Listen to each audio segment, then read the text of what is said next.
Bismillahirrahmanirrahim. Assalamualaikum warahmatullahi wabarakatuh. Selamat berjumpa kembali teman-teman sekalian dengan saya Agung Krismanto. Saya sebagai seorang mahasiswa di Binus University dengan NIM 27024917771 ya. Jurusan manajemen bisnis. Nah, ini yang saya uh, telateni, saya tekunin gitu kan dengan mata kuliah di sini. Karakter guru agama dan dosen pembimbing adalah Dr. Frederikus Vios. Pada kesempatan kali ini saya akan memaparkan ya beberapa materi, sedikit materi terkait ya toleransi dari berbagai kota dengan SDG 16 Peace, Justice, and Strong Institution. Tentu saja teman-teman sekalian ya, semoga apa yang saya paparkan kali ini bisa memberikan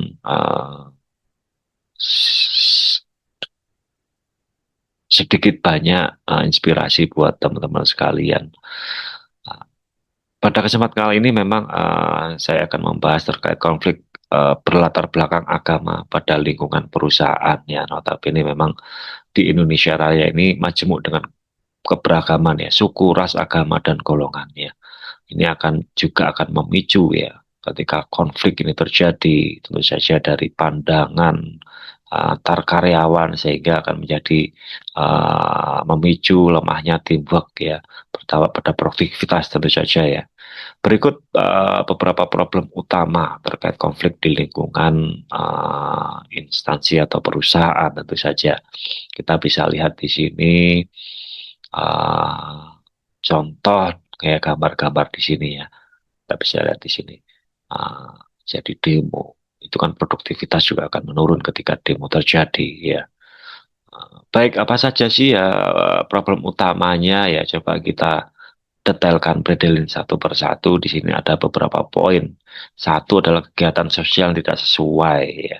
Tidak sesuai dalam arti dalam norma agama, tentu saja teman-teman sekalian di sini ya.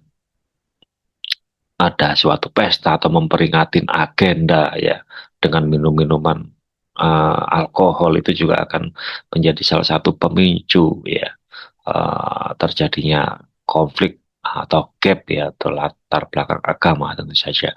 Kemudian kedua, diskriminasi atau eksklusi ya, minoritas agama yang merasa terpinggirkan, itu juga salah satu penyebab konflik. Jadwal kerja dan waktu ibadah ya, bagaimana manajemen mengelola suatu waktu, tapi itu tidak akan memberatkan suatu umat beragama. Contoh mungkin Islam yang harus sholat 5 waktu, tapi ini tidak diberikan kesempatan atau mungkin tidak ada tempat untuk teman-teman beragama Muslim ini bisa beribadah di waktu jam kerja. Kemudian yang ketiga, job deskripsi tentang dengan agama, ajaran agama ya, karya di luar tugas yang melibatkan produk atau layanan yang dilarang dalam agama, misalnya ya perjudian, ya kan, itu akan sangat bertentangan sekali ya. Ketegangan identitas ya, ini konflik batin antara identitas profesional dan religius ya. Memang ada beberapa yang gitu kan, karakter masing-masing. Oh, saya harus sholat tepat waktu gitu kan. Saya harus ada tempat untuk sholat karena harus menjaga kebersihan dan sebagainya. Tapi ada di sisi lain yang tidak setuju dengan hal tersebut karena memang karakter orang berbeda begitu ya dalam menjalankan setiap ibadahnya tentu saja. Dampak apa sih yang ditimbulkan, implikasi-implikasi yang akan terjadi jika ini faktor-faktor ini terus berlanjut berulang di suatu instansi manajemen gitu. Ya, tentu saja satu perpecahan sosial di area internal ya, konflik agama memecah hubungan antar karyawan itu pasti akan terjadi ya, akan menciptakan gap menciptakan kubu-kubu yang mengganggu tim kerja, produktivitas menurun itu akan menjadi dampak-dampak selanjutnya ya. Menurunkan motivasi kerja karyawan dengan adanya gap tersebut tentu saja akan merasa tidak nyaman begitu kan. Stres dan kesehatan mental tidak nyaman lagi ya kan, kesehatan mental terdiskriminasi, tidak dihargai ya, spiritual ya, bisa mengalami stres, kecemasan ya kan, bahkan burnout. Kerusakan reputasi perusahaan, ini implikasi yang lebih tinggi lagi tingkatnya, teman-teman sekalian ya. Jadi dengan adanya gap, dengan adanya ketidaksinkronan, teamwork yang tidak bagus ya kan, itu akan membuat penurunan kepercayaan pelanggan salah satunya ya. Karena apa? Ya karena produktivitas meningkat. Ini kok jadi menurun begini, produktivitas yang harusnya biasa lead time-nya sekian gitu selesai, kualitasnya bagus gitu. Ini udah menurun banget ini. Ogah-ogahan ini yang melakukan kan gitu. Kemudian terus saja kerusakan infrastruktur baik ya, dari yang kecil maupun yang sampai besar, baik itu disengaja maupun tidak sengaja, baik itu pun secara terang-terangan maupun secara sembunyi-sembunyi pasti akan terjadi dan akan merugikan manajemen tentu saja. Nah, ini coba kita akan analisis ya menggunakan mind map-nya gitu ya. Kenapa sih konflik berlatar agama ini terjadi di lingkungan perusahaan? Ya kita yang tiga yang kita dapatkan di sini adalah diskriminasi, eksklusi, kemudian provenalisme dan minoritas ya, khusus yang dijelaskan tadi, minoritas agama akan menjadi tersisihkan, yaitu akan membuat nggak petah gitu kan. Kemudian job desk kegiatan tidak sesuai dengan norma agama ya, tentu saja ya, mungkin waktunya atau mungkin memang job desk-nya yang tidak sesuai, apa namanya, yang harusnya dilarang agama tapi tetap harus dijalankan kan gitu. Itu akan menjadi uh, dampak yang kurang bagus tentu saja teman-teman sekalian ya. Bagaimana sih strategi mengatasi konflik tersebut ya, gap tersebut ya. Kita juga akan upaya kolektif dari berbagai pihak ya, tentu saja uh, komunikasi terbuka, bagaimana bisa berkomunikasi dengan tim kita ya, kebutuhan religiusnya ya, ke teman-teman ataupun ke atasan, bagaimana kita harus saling komunikasi, kolaborasi, diskusi dua arah tentu saja. Negosiasi peran ya, tentu saja di sini bagaimana penyesuaian tugas ya dengan alternatif-alternatif, contoh ya, mungkin umat Muslim di hari Jumat wajib untuk melakukan sholat Jumat Jumatan gitu kan, tapi pada saat itu ada tugas, mungkin bisa nego untuk di switching dengan umat agama lain yang tentu saja sebelumnya kita harus diskusi ya, kita harus outstanding apa saja sih yang harus dilakukan pada saat event tersebut, agenda tersebut kan gitu. Jangan sampai ini miss sehingga apa, pelanggan, klien kan itu merasakan oh ini nggak profesional gitu kan, ini tidak baik nih gitu. Komunikasi terputus, jangan sampai seperti itu teman-teman sekalian. Kemudian pencarian dukungan dan refleksi etis ya, mungkin akan berhubungan ya terkait komunitas ya, kemudian keseimbangan antara spiritual dan tanggung jawab di area pekerjaan tersebut, dan terakhir adalah pertimbangan karir teman-teman sekalian. Jika konflik ini terus berulang, tidak ada solusi, ya kita berusaha membuka diskusi, terus kemudian ternyata juga tanggapan teman-teman atau partner yang lain tidak bagus, bahkan atasan menanggapinya kurang bagus atau tidak ada tanggapan, ya kita harus pertimbangkan untuk pindah ke perusahaan yang lebih baik, yang lebih sejalan sesuai dengan nilai-nilai yang norma-norma yang ada di agama, tentu saja teman-teman sekalian. Baik, atas konflik tersebut tentu saja ketika kita mengatasi ya kan, strategi kita jalankan gitu kan.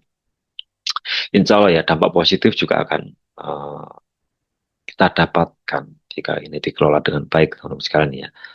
Ya, satu, mendorong reformasi kebijakan yang disampaikan tadi, diskusi kolaborasi dua arah ya kita, sehingga kita bisa visi dan misi tentu saja akan terus bergerak ya, antara karyawan dan atasan, karyawan dengan karyawan, partnernya gitu kan, itu akan selalu berjalan dengan baik tentu saja. ya reformasi kebijakan memang harus dilakukan dan sepakat ya kan gitu. Kemudian lanjut ke meningkatkan solidaritas internal. Ya, ini justru beberapa kasus yang membuat kelompok minoritas untuk memperjuangkan hak mereka secara konstruktif di sini. Tentu saja ya, memang minoritas kecil kita akan bantuin gitu kan. Kita coba support ya kan. Kita coba tetap kita jalankan meskipun minoritas, tapi kita tetap menghargai, kita tetap memberikan kesempatan pada teman-teman yang minoritas yang merasa, sehingga tidak akan merasa gitu, tidak akan merasa dikecilkan, tidak akan merasa oh ini bukan bagian saya atau dianaktirikan seperti itu. Dan terakhir adalah meningkatkan kesadaran diri dan dialog, tentunya buat diri sendiri, buat tim teman-teman sekalian ya. Kita bisa membuka ruang diskusi dan edukasi.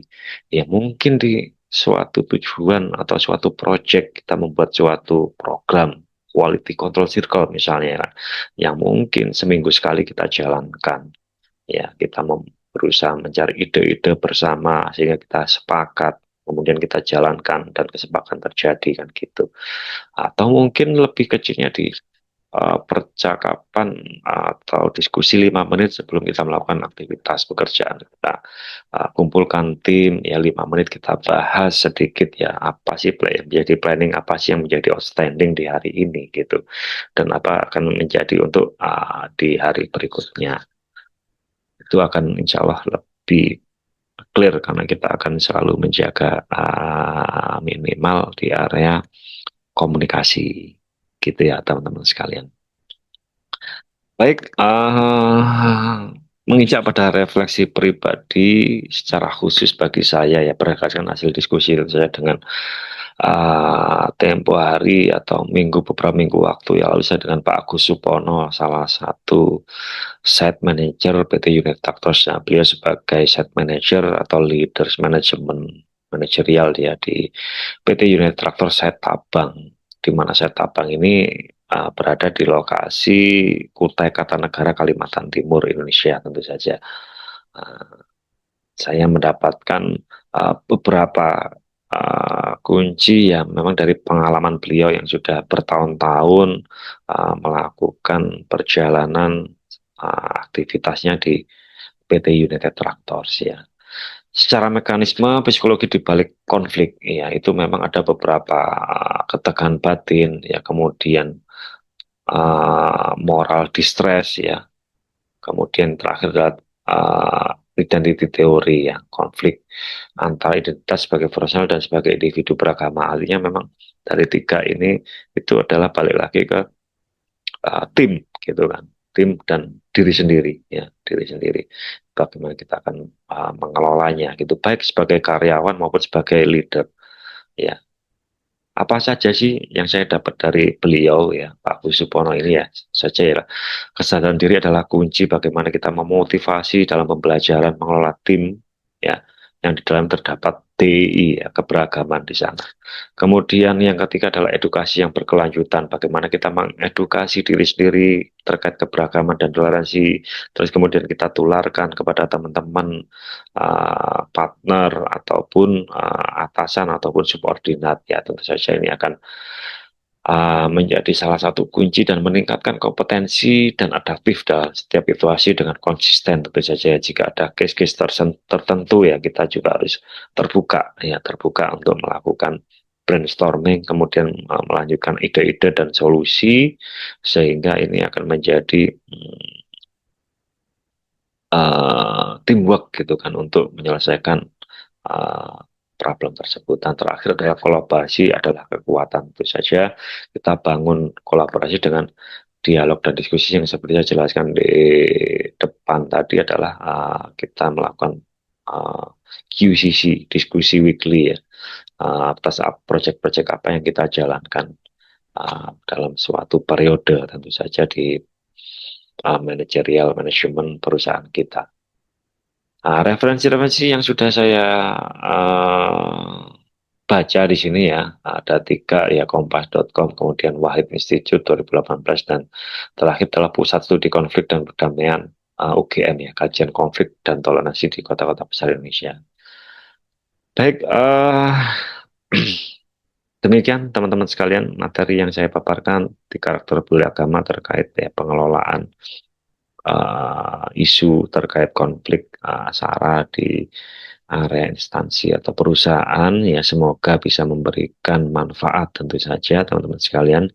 Monggo kita akan open skala diskusinya, silakan jika memang ada eh, masukan-masukan ya kita sifatnya sharing, kita sifatnya diskusi, bukan saling menyalahkan ya harapan sih sedikit ataupun banyak tentu saja akan bermanfaat bagi teman-teman sekalian ya. Sekali lagi saya ucapkan terima kasih dan sampai bertemu kembali dan assalamualaikum warahmatullahi wabarakatuh.